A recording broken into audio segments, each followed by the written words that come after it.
Salut à toi! Oui, toi à la maison, qui veut en apprendre davantage sur les attaques de panique. Deuxième vidéo sur cette mini-série. Si t'as pas déjà été voir la première vidéo, ben je t'invite à aller la voir parce que c'est une vidéo super extra, mégatron cool.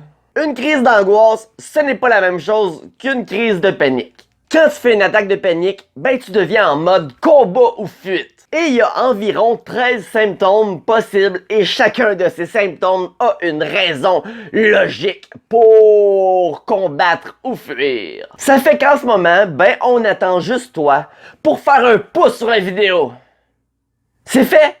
Ok, ben la vidéo commence maintenant! Salut tout le monde, Michael Wolf. Si t'es intéressé par le développement personnel, la séduction et la confiance en soi, ben tu es au bon endroit. Abonne-toi dès maintenant. Donc, on a dit qu'il y avait environ 13 symptômes. En moyenne, les gens en ressentent seulement 3 ou 4 quand ils font une crise. Donc, si tu as déjà fait des crises de panique, c'est quand même difficile de te mettre dans la peau d'une autre personne qui fait une crise parce que ça se peut très bien qu'elle ressente d'autres symptômes que toi. Donc, en fait, ce que j'essaie de dire, c'est que chaque crise est quand même différente. Il y a aussi des symptômes qui sont plus évidents à vivre que d'autres. C'est comme quand tu prends un nouveau médicament, puis dans les effets secondaires, ça dit, admettons, peut avoir de légers mal de tête et dysfonction érectile. C'est pourquoi je vais, à mon avis, d'expert en attaque de panique, non seulement t'expliquer la raison de pourquoi, mais aussi te les mettre en ordre du plus petit symptôme, le moins dérangeant, jusqu'à celui qui me gosse le plus. Attache ta tuque. Premier symptôme qui me dérange pas tant, on s'entend, c'est le premier, là. Les tremblements.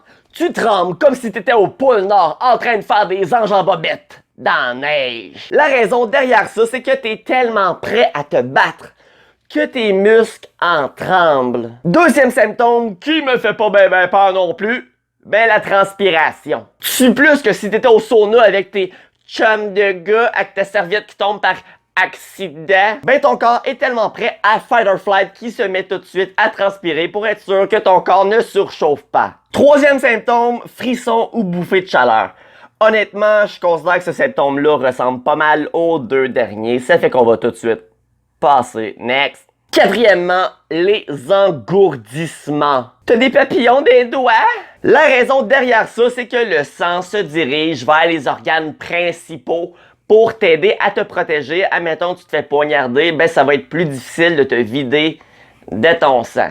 Donc, t'as moins de sang dans les extrémités et c'est pour ça que tu ressens les doigts engourdis. Cinquième symptôme, les palpitations. Ton cœur bat plus vite que la première fois que t'as dansé avec une autre fille que ta tante. Ben ton corps est tellement prêt à combattre ou à fuir que ton cœur se met à s'activer en malade. Sixième symptôme, les douleurs thoraciques. T'as l'impression d'être en train de faire une crise cardiaque. À partir de ce symptôme, ça commence à être moins plaisant. La raison derrière ça, c'est que tes muscles, encore une fois, sont tellement tendus que ça te fait mal. Septièmement et huitièmement, c'est bien dur à faire 8. Septièmement et huitièmement, parce qu'encore une fois, je trouve que ça se ressemble pas mal, ben étranglement et manque d'air. T'as l'impression d'être en train de mourir asphyxié, comme si tu étais sur la lune sans habit. C'est la lune en Bermuda, en train de te faire bronzer. Donc, t'as l'impression d'être en train d'asphyxier, mais en fait, c'est le contraire. T'as tellement d'air parce que tu hyperventiles. Si tu veux savoir à quoi ça ressemble, ce symptôme, prends une petite paille. Mets-toi là dans la bouche et respire seulement avec cette petite paille. Neuvièmement et dixièmement, parmi les symptômes que je déteste le plus, la nausée et vertige. À chaque fois que je fais une crise, j'ai tellement envie de vomir, comme si j'avais fait un mix de vodka, rhum, gin, avec du Kraft Dinner. Je devrais peut-être rajouter des gravoles. La raison derrière ça, c'est que ton système sympathique s'active quand tu fais une crise. Donc, ton système parasympathique, lui, se désactive et c'est le système parasympathique qui est responsable de la digestion. Donc, t'arrêtes de digérer puis tu commences à avoir envie de...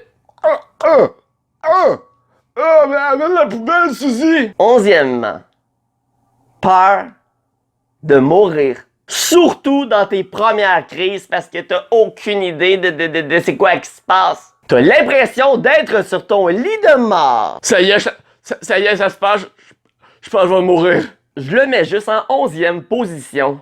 Parce que j'en ai tellement fait que je commence à le savoir que je vais pas mourir, même si je ressens la sensation que je vais mourir. Un peu comme un manège à ronde que normalement, quand tu tombes, t'es comme « Ah, je vais mourir, je vais mourir! » Mais non, c'est pour le plaisir! C'est le fun! Puis logiquement, je pense que ton corps t'envoie cette sensation pour te dire que « Hey!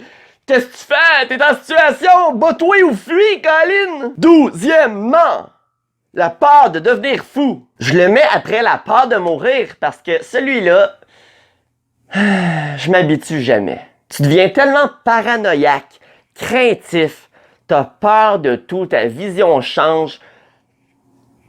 Tu comprends plus rien, t'as l'impression d'être schizophrène. Tu te mets à mettre anxieux comme si t'avais bu 20 expressos mélangés avec de la Red Bull, pis de la Monster, pis de la Red Rain, pis tout. T'es super stimulé. Tu sais, la petite tête dans ta voix, là, que quand tu te parles, là, quand tu réfléchis, là, ben, tu te mets à penser, pis là, toi-même, tu te mets à te parler toi-même, de dire, là, ferme ta gueule, arrête de parler, calme-toi, hey! Tu te mets à te demander si t'es pas schizo, justement. J'ai pas vraiment d'explication logique. C'est sûrement juste à cause de l'adrénaline que ça te fait ça. Puis aussi le fait que t'es en train de ressentir plein de symptômes, que t'es pas habitué de ressentir ça fait peur. Et 13e, toi à la maison, qui a peut-être déjà fait des crises ou qui n'en a jamais fait, mais probablement que tu n'as jamais ressenti ce symptôme et je ne te le souhaite pas. Ce symptôme qui est en 13e position, et oui, le chiffre 13, ce symptôme que très peu de gens comprennent, la perte de réalité. C'est vraiment difficile à expliquer ce symptôme-là, parce que t'es à jeun, mais t'as pas l'impression d'être à jeun. T'as l'impression d'être dans un autre univers T'as l'impression d'être dans une espèce de cauchemar. En fait, comme je vous ai déjà expliqué dans une de mes autres vidéos, t'as l'impression d'être en train de faire un gros bad trip de drogue. Pour ma part, un gros bad trip de moche. J'ai fait une vidéo qui explique justement ce bad trip qui s'appelle « Mon plus gros bad trip », t'iras voir si ça te tente. Ta vision change, t'as une hypersensibilisation de tout. Juste boire de l'eau, je ressentais toute l'eau dans mon corps. C'est vraiment fucked up. Tu te mets à te poser des questions existentielles. Qu'est-ce qui est réel? Qu'est-ce qui l'est pas? Qu'est-ce qui nous dit qu'on n'est pas dans un monde entouré de robots? Tu re-questionnes l'univers en entier. Comment que tout ça autour de toi existe? Qu'est-ce qui prouve qu'en ce moment je vois? C'est quoi voir? C'est quoi entendre? C'est quoi les sensations? Pourquoi il y a du sable et de la texture du gazon par terre? Qu'est-ce que c'est que tout ça? C'est très bizarre. Mais bon, en gros, c'est ça les symptômes que tu peux avoir quand tu fais une crise. Hein? Ça a l'air le fun? Ça donne le goût. Ça fait que si t'as écouté la vidéo jusqu'ici, bien évidemment, j'aimerais que tu fasses un pouce sur la vidéo. Que tu me dises en commentaire lequel de ces symptômes te fait le plus peur. Puis si t'es pas déjà abonné à la chaîne, ben abonne-toi. Parce que sinon, prochaine fois que je vais faire une crise, ben je vais te trouver.